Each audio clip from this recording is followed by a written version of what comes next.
We are on a mission to save and revitalize independent pharmacy.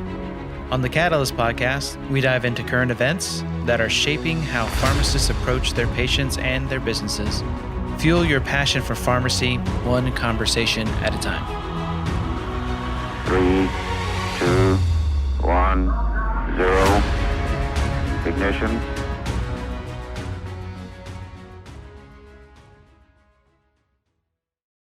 Welcome to the Catalyst podcast. I am Mark Bivins. I am our business development lead. I got Josh Howland with us. He's our clinical lead. And on the line with us, we have Morgan Miller with Alps Pharmacy. She heads up the specialty program there, along with a whole smattering of other things. Thank you for joining us. How are you doing today? I'm doing well. I'm happy to start my morning talking to two of my favorite PioneerRx people. How did you get into pharmacy? Let's go down that road and give us the journey there. You want the true story? The true story, for sure. So my husband and I actually were neighbors growing up. So I moved next door to them when I was about 12 or 13. And my grandmother had always said to go into pharmacy. She thought that was a good path for me. And it happened that I moved next door to my now husband, whose mom was a pharmacist. And it's just a remarkable person. She actually owns the pharmacy, Alps Pharmacy, with her husband. And I just admired her and kind of shadowed her throughout high school and got a job as a technician after high school, decided, hey, I can do this. The environment fit me, and I was interested in the biochemical aspect of health. So pharmacy was a good fit for me. Applied, got into school, and here I am today. Cool. So could you say you got a husband because of pharmacy, or you became a pharmacist because of a boy? We don't know how that all mixes in, but I'm the only person in his family, he has 4 sisters, and I'm the only person in healthcare. So right, because your husband's a builder, or he does. Yeah, he's a custom home builder, real estate guru, so nothing to do with healthcare at all. Cool. Seems like a safe mix. Yeah, there's no fighting at the dinner table then, that way. You got kids, right? You have, if I remember right, a son and a daughter. Am I correct there? Yes, my son Anders is 6 years old, and my daughter Lisa just turned 3. I remember last time we talked, I think you guys were like building a house out in the country or on a farm. How did that go? What's the update there?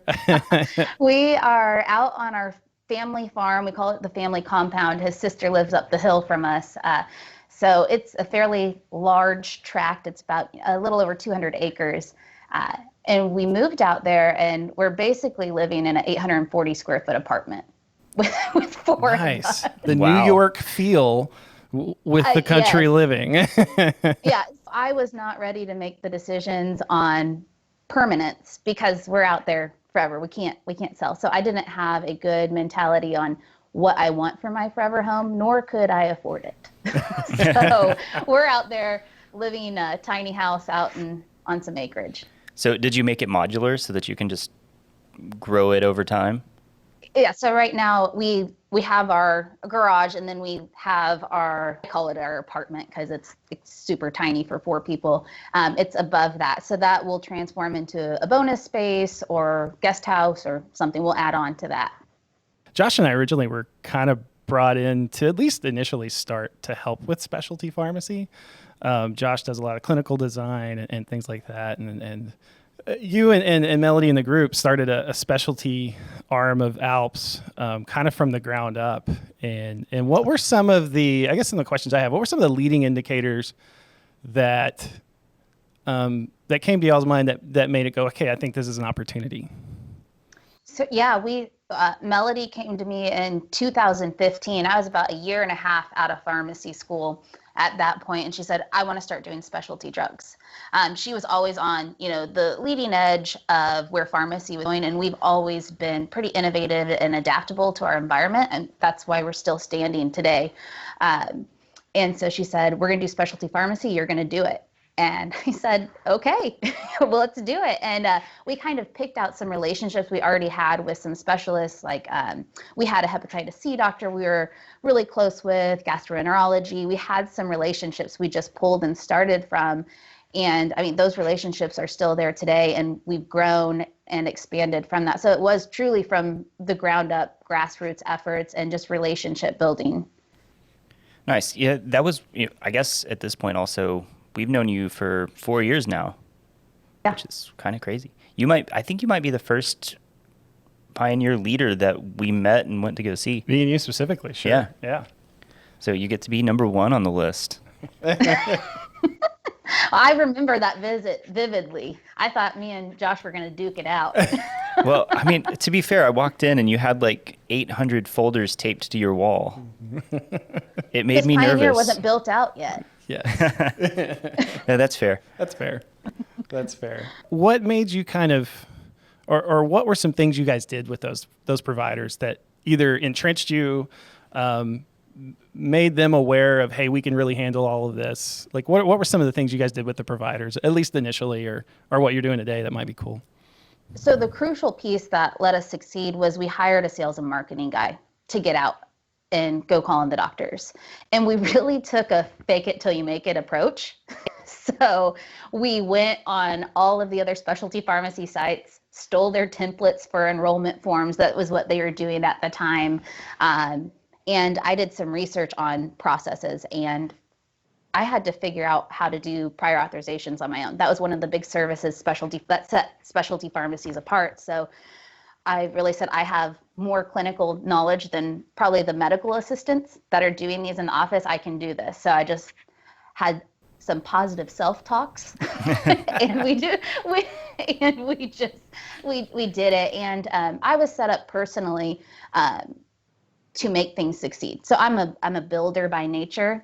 So I like to build programs and see them grow. So it took a lot of dedicated time. And I was still trying to figure out, as Alps, how could we make this a profitable business model? And I was filling in on the retail community side as well. And it didn't take long for me to realize, if we're going to truly do specialty, not just specialty at retail, we have to separate it. And so we separated the pharmacies and the processes and the teams and everything. Nice. So you guys are still doing, you've built from hepatitis C to some of the biologics to long-acting injectables. Of those, what's kind of your favorite Morgan's Superstar moment? Honestly, the wins for me are when I can provide access. Like the cheesy pharmacist side is when I can provide access to a medication for a patient that they're having difficulties with. So, I mean, our turnaround time is less than 3 days for our clinics. So we get them access fast. We're local, so we can hand deliver. It's way better than any mail order pharmacy. The professional accomplishments for me are winning with manufacturer and payer contracts. So I've been able to get several limited distribution. I've been able to get really close relationships with manufacturers that allow us to do what we do. Because as we all know, these are all brand name drugs. Their reimbursements are terrible. What did the manufacturers, I guess, like about you guys? What did you guys kind of lead with, or how did you impress them or get them to trust you can dispense their medication while still meeting the requirements they're wanting to have the patient, the patient experience and all that provider experience is important to them.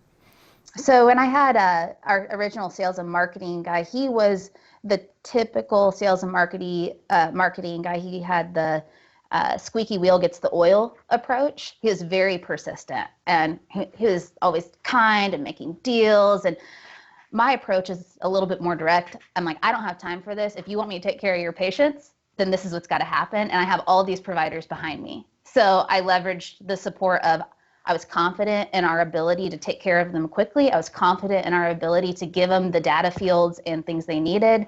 And I was confident that I had support of prescribers behind me.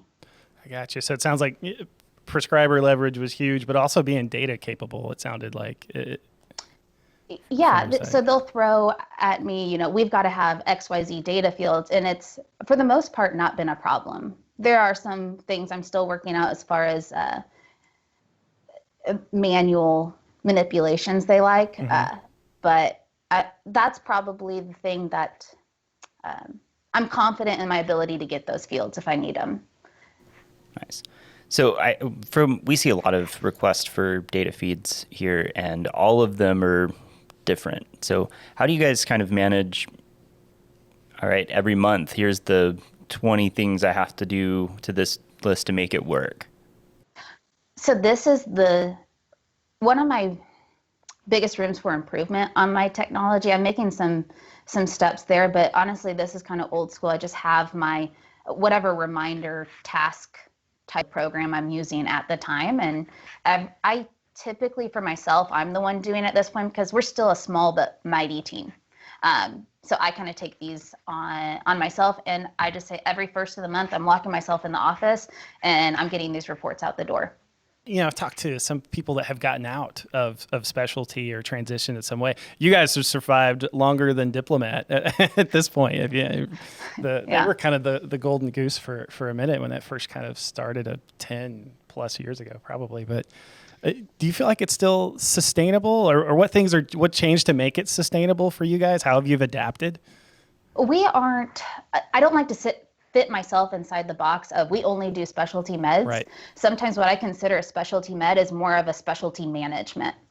And what I mean by that, for instance, I'm not sure if you guys are familiar with the drug Spravato, but what happened in Missouri, it was a new medication for in-office. It was a new medication for treatment-resistant depression that had to be administered in the office. There's lots of REMS requirements from the manufacturer. Missouri was unique in that we had very specific laws that would not allow us to deliver it straight to a prescriber.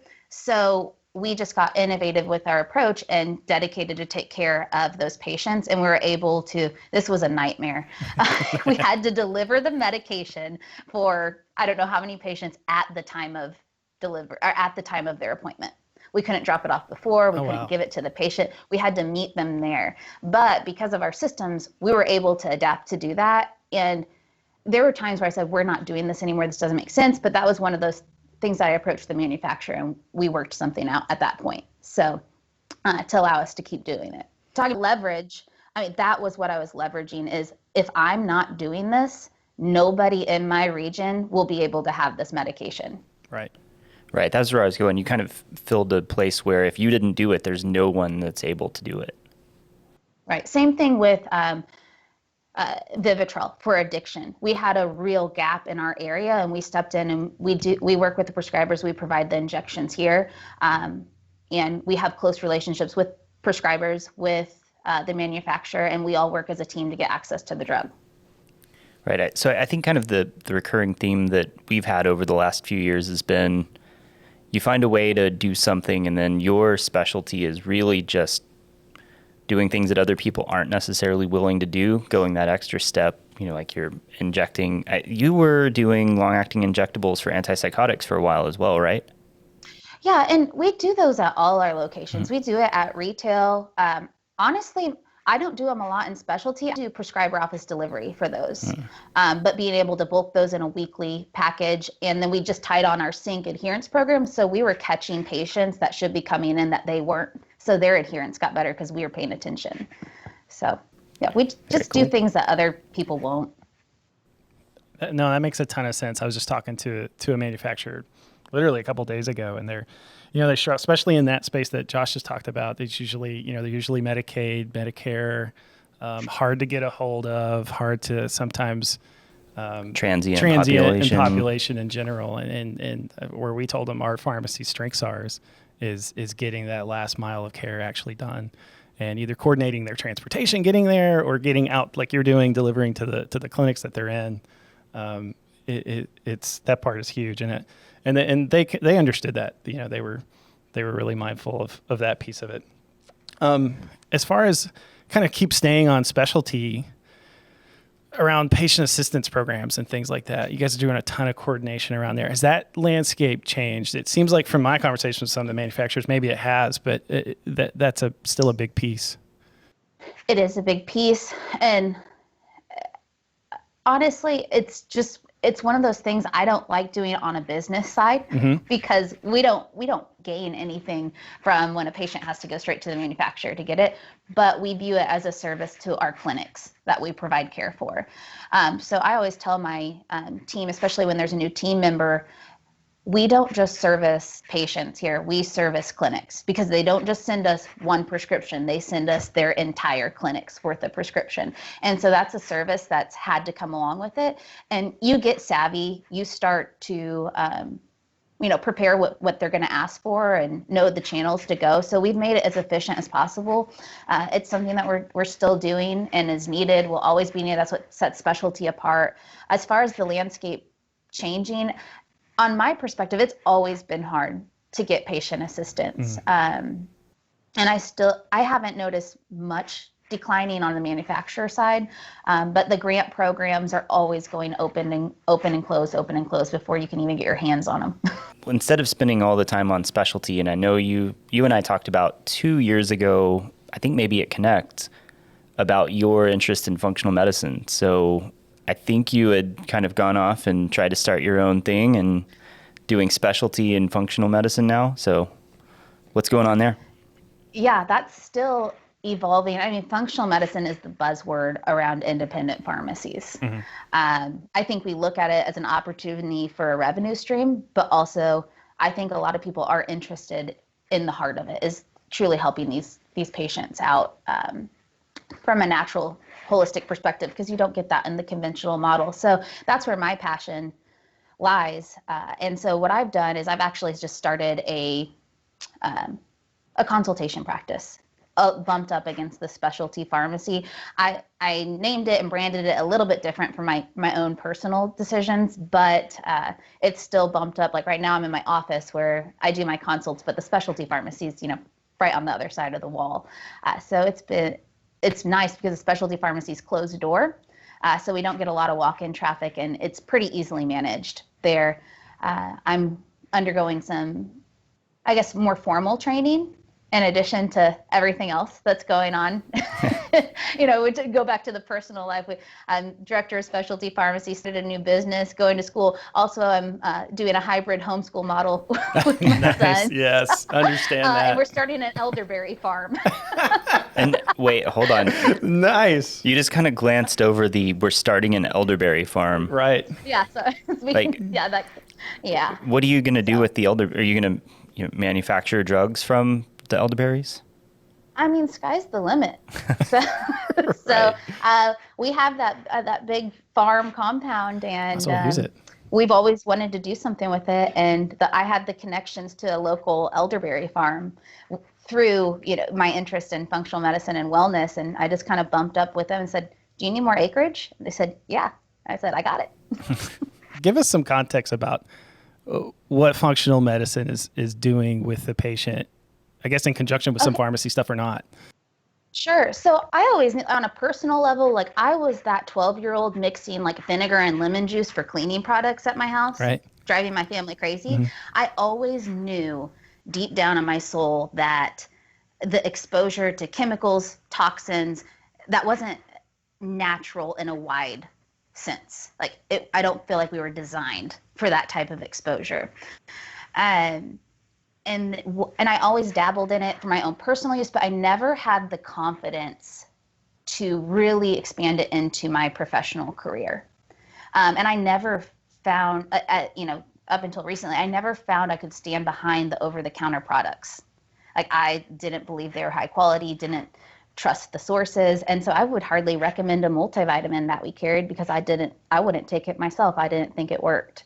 So it wasn't until recently that I found the concept of functional medicine.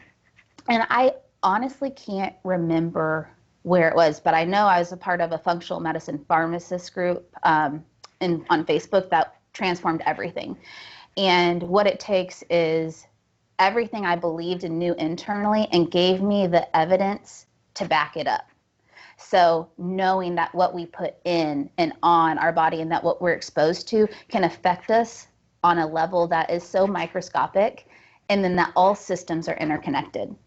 So just because you have allergies doesn't mean there's something wrong with just your nasal passages and sinuses. There can be widespread gut issues. You could have some sort of, bacterial mold overgrowth. So connecting all of those things, it's so fun because it's a problem solver. Sure. So you're taking what's on the surface level and listening to the other things they're telling you and say, all right, I know that those don't sound connected to you, but they're all connected to me. And here's what we're going to do and make a plan. So I can add a little bit of your things to your list to do now. I'm reading this book by Bill Bryson. It's called The Body. And Bill Bryson's written a couple of some of the best books ever written, but he goes into this really deep detail. And the first couple of chapters are about like the microbiome and all of the things that live inside of you, and really kind of putting a picture of how many bacteria and things live and work in your body that you don't think about, that, when you take an antibiotic, you kill bad stuff and good stuff. And he was kind of going over some of the information that some of the research now is leading to believe that you taking antibiotics over courses, and say like your average adult's taken 20 to 50 rounds of antibiotics by the time they're an adult, you've killed off good bacteria. And the scary part is some of those never recover. And he's talking about some of the research now is indicating that, say, my daughter inherited some of the bad bacteria that I have because I've killed off all of the good ones over the last 37 years. It's really crazy, like super, super cool writing, but like just reading that chapter, you're like, oh, I wish I'd taken less antibiotics when I was younger. Less liberal about it. Yeah, and we grew up, we're about the same age, in the 90s, where you got a sniffle and you got an antibiotic, especially if your mom called the doctor after hours. My mom, hello. Right. I was on so many antibiotics. Then you throw in if we're talking about the microbiome, there's just so many other things, stress. So I'm really focused on stress. Everyone's in this COVID world. Every single person I talk to has some sort of level of stress or anxiety, whether it's work-related, home-related. That relays to your gut and your ability to even absorb nutrients. So now not only you're stressed, you're malnourished because you can't absorb anything. And so you can't feed your body what it needs on a chemical level to deal with the stress. So do you feel like paying teachers more now that you're doing functional medicine and part-time teaching? I always thought teachers were underappreciated Right. and underpaid. Yes. I've got a few friends who have always been like, it'd be fun to be a teacher. And I kind of had like some crazy idea of if I were independently wealthy, I would want to teach like high school history. And then after seeing all of my friends who have got kindergarten, first grade kids, and they're like, never again. Nuh-uh. What are some of the consultations that you guys are kind of targeting and pairing with whatever the patient's got going on? If I can be, honest, that's one part I've struggled with personally, is blending my roles. So I'm not actually targeting my existing patients. Gotcha. So for a couple reasons. Number one, I need to do it. I need to take time to do it. Also, I'm only cash-based consults. Right. So a lot of my patients are low income, like they're not even paying their dollar copays at this time. But another component is I'm really gauging my relationships with my clinicians. And I've been putting feelers about how they feel about what I'm doing. Honestly, most of them are educated and on board about it. They just don't have the time to do it. So I've talked to one of my rheumatologists about cutting out gluten for patients. And like he sees the struggle in his office. He's like, I don't have time or capacity to talk to them about that. I'm like, well, if you have a patient who's dedicated to make those changes, refer them to me. And I am getting referrals. It's not coming from my existing clinicians, though. It's coming from my relationships in the community with different primary care doctors. Right. So if I got a patient, I haven't. Go ahead. Sorry. I haven't blended specialty and what I'm doing on the functional approach as much as I need to. There's definitely opportunity. I'm dealing with autoimmune disorders in the specialty pharmacy. Right. That's where you can make so much impact from an inflammation control in the body by what you're putting into it. But I've done a poor job of it. I could really expand on that. So just sitting here thinking about it, I realize I know nothing about, I know how to eat to get bigger, or to build muscle, Yeah, I guess, I'm to a fantastic degree. at eating I'm it really to get good bigger. at that. But I honestly am so stupid when it comes to like what do you put in your body to make you either feel good or Pizza. to fix another problem, like with either stress or like you're talking like inflammation or any of that stuff. So I can see where just getting patients educated could help at least start that roadmap to either lowering an A1C or lowering hypertension, reducing hypertension and things like that. Yeah, I mean, it's weird. When I came from renal care, we had dietitians on staff at all the dialysis facilities, and I didn't quite understand why. And then you realize that, like, Morgan and I went to pharmacy school. Doctors went to 8 to 12 years of medical training, and most of us get almost no nutritional education. In college, we learn how to poison our bodies with burritos and pizza and things like that. And I'm still pretty good at that part. Right. Well, Mark, I'll send you a link for a consult session. That works. First one's free. Okay. So as you bring that up, how are you doing that right now? Are you doing that in person still, or are you doing it Zoom? I do both. So that was another thing that I saw within both spaces. So going with, COVID in the pharmacy space, I wasn't open door anyway. My practices didn't really change. I had to change some of my delivery practices as far as no contact delivery. That was easy compared to what retail pharmacies had to deal with. And then in my consultation space, honestly, I was already set up to go virtual. It actually streamlined it a little bit more for me because people were more willing to go virtual. I prefer it. I love having face-to-face conversations, but I think it expands, people can have a consult with me after working hours if I need to. I don't have to go in the pharmacy. I can just set up at home and talk to them. So it's been nice. So using that to transition a little bit, we always try to we've been talking a little bit about COVID in general and what the impact was as far as everyone's unique situation. You already kind of described specialty didn't change a ton. It's just the delivery aspects and the fulfillment aspect kind of changed. How's your retail settings? What in your environment, in your community with COVID? They obviously were impacted heavily as far as their processes. And just recapping, our community pharmacist did a great job of managing it, so I didn't have to worry about it. So, they extended their hours a little bit to have some downtime to clean. They offered more widespread delivery with the same measures. We had a drive-through already. I think they did some curbside pickup. I think in the end, we're going to look back and it strengthened our processes. So and it helped that I was already familiar with a lot of the in-depth capabilities of Pioneer as far as documentations and systems, because we started to apply some of those into community retail, which we wanted to do for a long time. But this kind of forced us to make those movements. So we have like a call center environment for retail, which is really cool. And all the calls, instead of going to the pharmacy floor, they go back to the call room. So we have about 2 to 4 girls back there fielding all the phone calls on a high volume store, which has made all the difference on production. And then also it really set us up for the next step. Unfortunately, we had a area independent pharmacy that had like 22 stores over the area, just closed its doors. Didn't even keep locations, only they just sold out to one of the big box chains. And so obviously we were getting flooded with those patients wanting a new independent pharmacy. So we were able to set up shop with my closed door pharmacy, leverage some of our state laws and be able to take care of those patients here. Nice. Without me filling those prescriptions. Right. Yeah, man, that's cool. Yeah. After the last few podcasts, one of the kind of things that kind of generally just keeps popping up is I'll do the things that other people won't do. Yeah.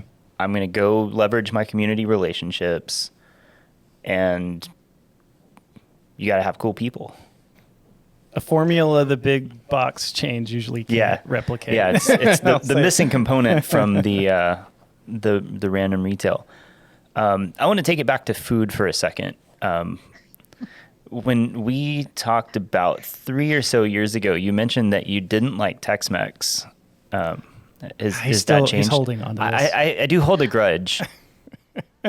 Well, it's because I haven't made it down there for you to show me real Okay, Tex-Mex. so at least you're I live open to in the middle of that. the country. Yeah, we were in Springfield, and you said, "I don't like Tex-Mex; it's not good." And then you followed that up with, "I've never been to Texas." So I kind of Well, They're gonna start fighting again. like it guys. hurt me fundamentally. Like I'm about 40% burrito right now. If you are what you eat, Well, right? Yeah. I will go back on that statement. And my version of Tex-Mex is what's that like big chain restaurant that it basically has Texas and Mexican in the name, south of the border. Yeah. Like Oh, that. Yeah, let's leave Yeah. it at that. that may not be the That right one. but explains that's- everything I like you need that. to know. That's good. Yeah. Yeah. So I was just like, I don't like that smoky chipotle flavor that I find is attributed to Tex-Mex, I guess. I'm That's more fair. of a, like, I want More of a like, bland strong Midwestern? cumin, garlic, Oh, okay. I like it.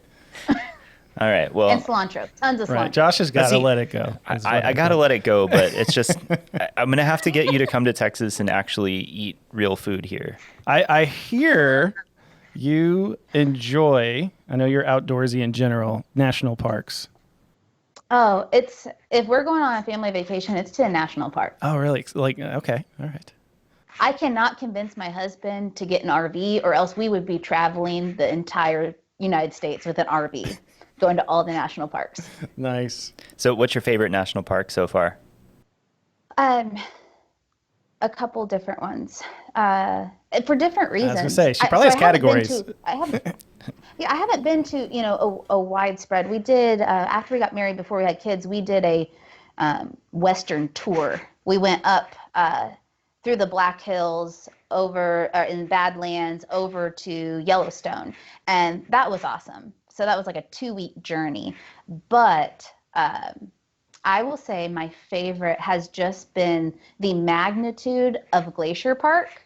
And when we were there, we went up into Canada to Banff, and that was just amazing.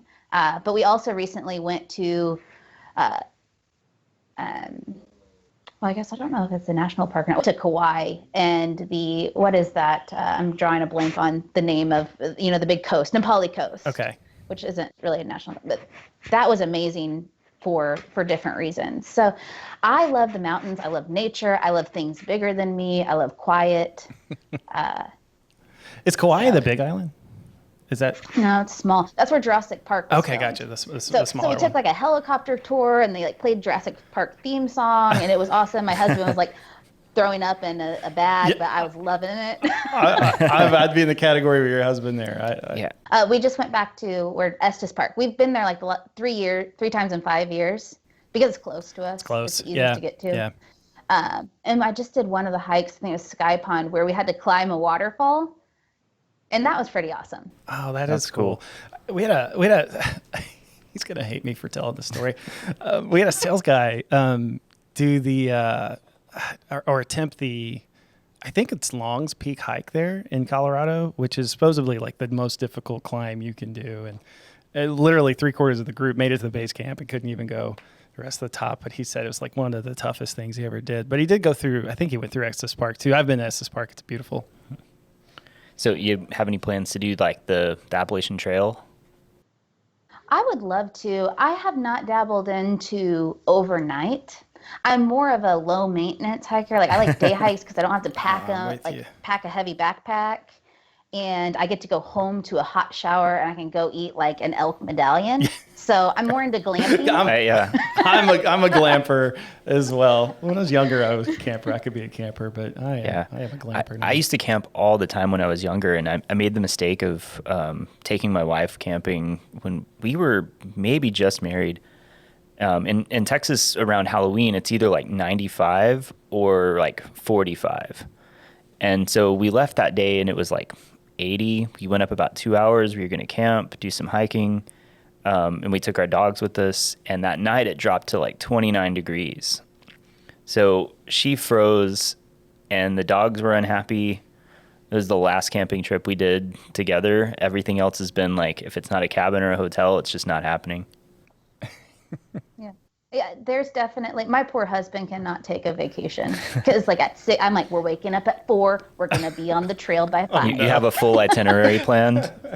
Yeah, it's terrible. He's like, I just want to go to the beach. I'm like, I can't do it. I feel trapped in those resorts. Yeah. So that's why we did go to Kauai, because it's the best of both worlds. Yeah, you could have both. So. Yeah, It's in a compromise. That makes sense. Yeah, except I was miserable at the pool. I was just sitting there like reading hiking books, saying, let's go. Figuring out what you're doing next. Yeah. Yeah. Yeah. I understand that. I need some therapy. It's understandable. I do the same. My wife and I did the last vacation we went to Hawaii. We basically did 2 vacations. The first couple of days I got to plan stuff, and the last couple of days she got to plan things. So we did like 5 activities in 3 days, and then 1 activity in the last 3 days. And her activity was just hanging out on the beach. I was like, You probably did it with more grace than I did. no, so I'm also competitive. So I decided that I was going to out-relax her just to prove a point. So like I literally laid on the beach doing nothing against all of the fiber of my being just to prove that I could.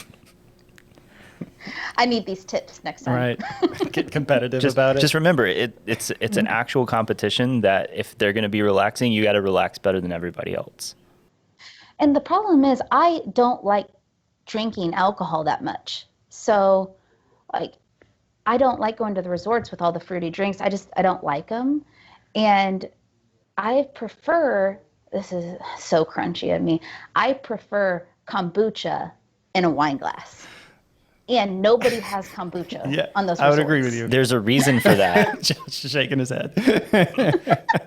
Kombucha in a wine glass. Yes. No judgment. That's worse than telling me you don't like burritos. No judgment. No judgment. I do like burritos. Actually, I don't eat them that often. I'm more into a bowl. Makes sense. Me too. Yeah, I mean, that's because we're trying not to That's be because fat I'm as we get older. 37 now and not 22. 22-year-old Josh wrapped everything in a tortilla. I agree. Well, I'll say this. The common theme of every one of these I've done, Morgan, is you make me feel like I'm not doing enough. You have an elderberry sourcing opportunity / farm, a real farm. You're homeschooling / pharmacy and doing functional medicine all at the same time. So, man, you gave us a lot to think about. No, do not do what I do. My husband gets the tears. Fair enough. I gotcha. That's what we're there for, right?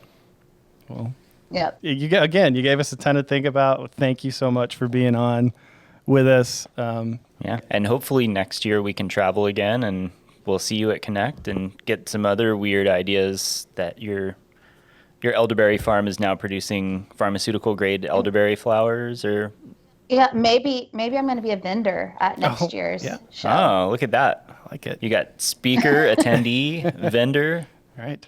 Well, Fair enough. All right. Morgan, thank you so much. All right, take care. all right. My pleasure, All guys. right. We'll see later. you. Thank you for listening to this Catalyst podcast. If you enjoyed this episode, please consider liking, subscribing, and/or following us. Give us a 5-star rating on Apple Podcasts to help us reach more amazing pharmacy people like you. Follow PioneerRx on your preferred social media platform for the latest up-to-date pharmacy news and content.